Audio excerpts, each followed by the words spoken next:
been hiding for 5 years, died before the criminal case could be prosecuted.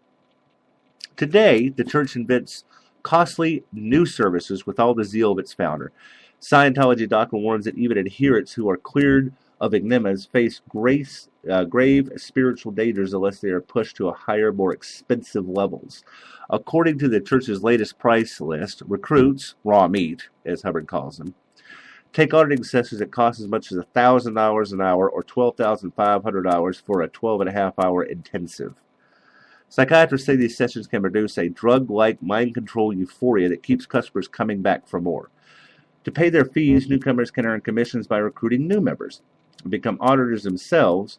Miss Cabbage did so, by the way, at age 12, or join the church staff and receive free counseling in exchange for what their written contracts describe as 1 billion years of labor. Is that even fucking legal? Anyway. Make sure that lots of bodies move through the shop, implored Hubbard in one of his bulletins to officials. Make money, make more money, and make more money. Make others produce so as to take money. However, you get them in, or why, just do it.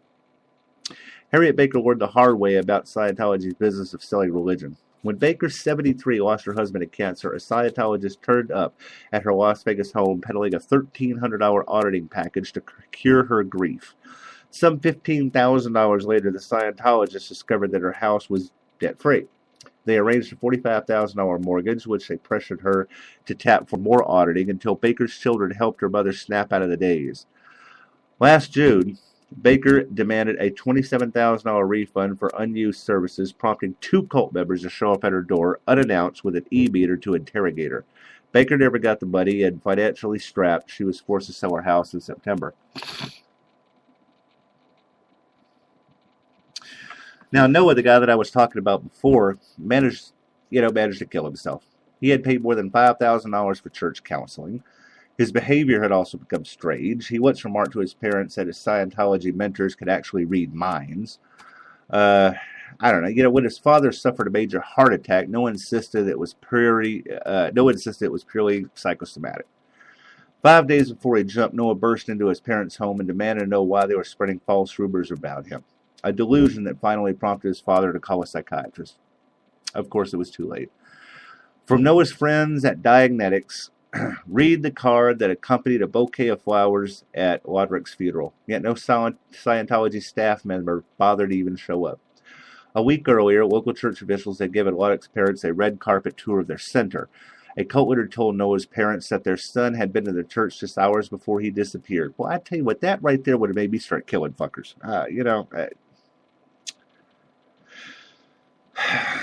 However, but the church denied this story soon after the body was identified. True to form, the cult even haggled with the Loddicks over $3,000 their son had paid for services he never used, insisting that Noah had intended it as a donation. The church has invented hundreds of goods and services for which members are urged to give donations. Are you having trouble moving swiftly up the bridge? That is, advancing up the stepladder of enlightenment? Then you can have your case reviewed for a mere $1,250 donation. Maybe do you want to know why a thetan hugs on to a physical universe? Whatever the fuck that is. Try 52 of Hubbard's tape-recorded speeches from 1952 titled Ron's Philadelphia Doctorate Course Lectures for $2,525. Next, 9 other series of the same sort for the collector, gold and leather-bound editions of 22 of L. Ron Hubbard books and bookends on subjects ranging from Scientology ethics to radiation can be had for a mere $1,900. This guy is, I understand, just like any of the other cult leaders, they have something that drives them. They have something that drives people to them. And this Miss Cabbage guy that's still in control is said to be absolutely horrible. I was looking at, and you can go on YouTube. I didn't bother to pull it off for you guys. I don't want to bore you, but they even show a lady that taped. You can go on YouTube, and it says woman harassed by Scientologists. And you'll find her. She's in her trailer. And this woman knocks on the door, and says, well, we'd like to talk to you right, now. Could you please come outside? She says, you need to get the fuck off my property. You're a piece of shit system. And they're trying to get to her husband because her husband fell for that crap. I cannot believe, I don't know why they can't do a study in psychology. What prompts people to say fucking yes to everything? I don't get it. It's just utterly the most ridiculous shit in the world. There's got to be some sort of study, and I'll look it up for you guys. There's got to be a study that gets a hold of these people and tries to figure out what the fuck is wrong with them. That they just keep falling for cult leaders, and they keep falling for these churches, and they keep falling for this religious fucking bullshit. Not that Scientology really even is a fucking religion. I know that they believe in the planet Zoo-Glow or some shit like that, and that we are, absolutely crazy aliens that watch us, and it's funny to me. They just. They believe. I think that with that horrible movie that John Travolta was in, the fucking thing that L. Ron Hubbard wrote, that Scientology fucking movie that was fucking horrible. I think they believe that shit. I think that's why he starred in it. It's my own opinion. Just saying. But these people are absolutely batshit crazy. No, actually, I don't think they're crazy. I think the people that follow them are fucking nuts. And if you want to see some really funny stuff, watch the people that go harass the Scientologists. And watch how the Scientologists follow them. It's like the fucking mob. You can't leave. You can't do anything. They will hassle you. They will try to get every bit of information out of you that they can. I remember whenever I was 15 or 16 years old, my grandmother had a friend of hers that got out of that. She lost everything, got out of it, and they ended up beating the shit out of her, telling her that she'd better come back. And she eventually, got away from them. But these people have this history of stalking people and hanging out outside of your house, just within public domain, just within the public street, and just stare at you all fucking day.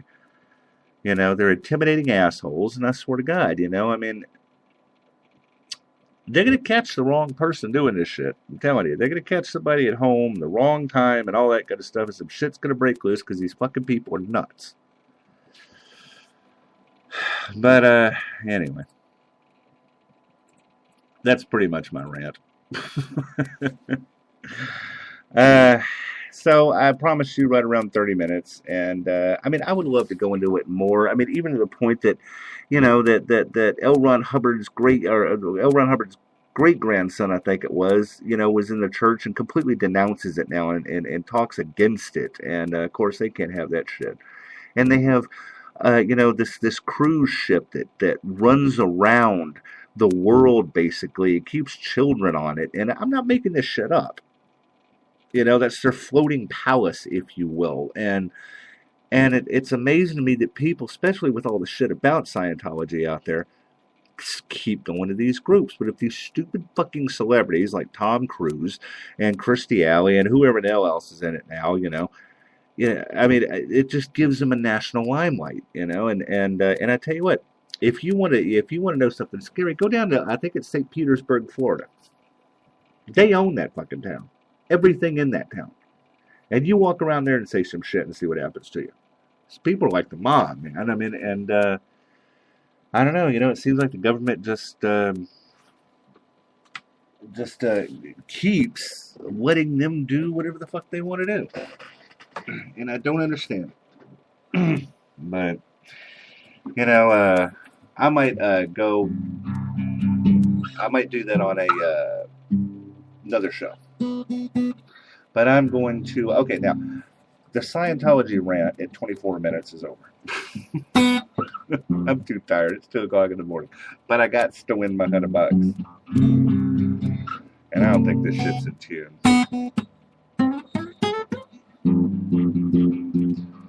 All right. You guys might know this, you might not. If it's my younger viewers, probably not. So,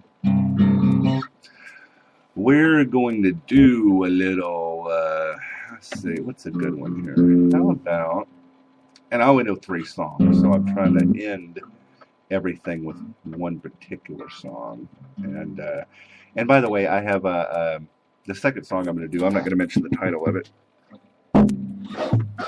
You know, this is not meant for me to sit here and do this. This is an electric guitar that I'm using. This is an ESP LTD guitar. I got that down at Guitar Center. And it is an electric guitar, and I can switch it to acoustic. And so I hope you guys like it. And I have it piped through my, and this is to all my friends. So you guys that are done with the Scientology thing, you can go away now if you want. It's fine. So now I'm just speaking to about 10 of my friends that have a pool. That have a pool for me. I got to tune up. Probably should have done that before you did all that shit. Oh, I see that. That's just.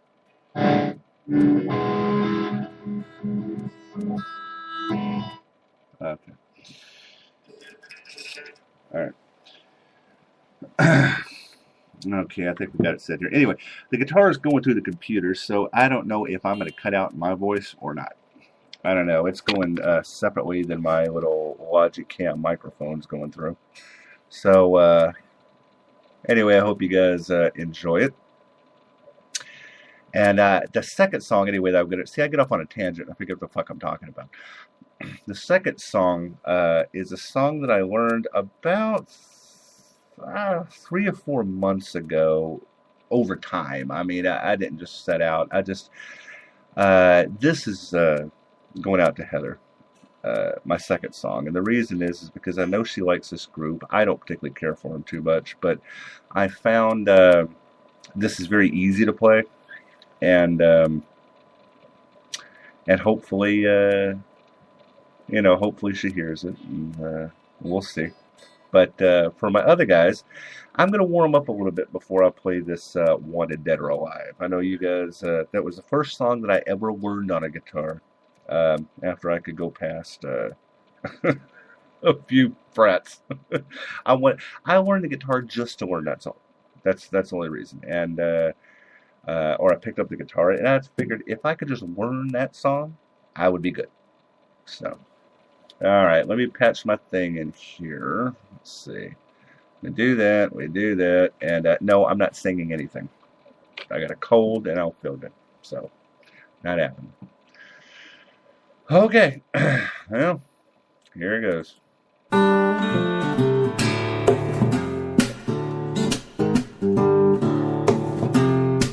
Those of you who don't know this, God, I hope you can hear me. Here we go. The daytime moonlights of the night. My eyes light up when you call my name, because I know you're gonna treat me right. You give me fever when you kiss me, fever all through the night. Fever in the morning, fever all through the night. Alright, that's all I'm doing on that. I gotta get warmed up. I should have did this before. There we go. There we go. That's our first one down. And I got to change a couple of presets right here. And then I'm going to play Heather's song. Now let's see. I'm going to go here and here and here. And I think that's it. Yeah, I think that's it. All right. Now, believe it or not, I do not know the words of this song. I got it on a sheet of paper after I learned how to read chords a little bit, and went through kind of learning it, and I hope you guys like it. And my friends, I got one song down, and you are now less rich, fuckers. But I promised you that I would not, that I would play the Dead or Alive, because every time these guys come over, this is what I do. I'm sitting around, you know, and we just talk and all that kind of stuff. And I always have the guitar in my hand if I'm not doing anything, or if I'm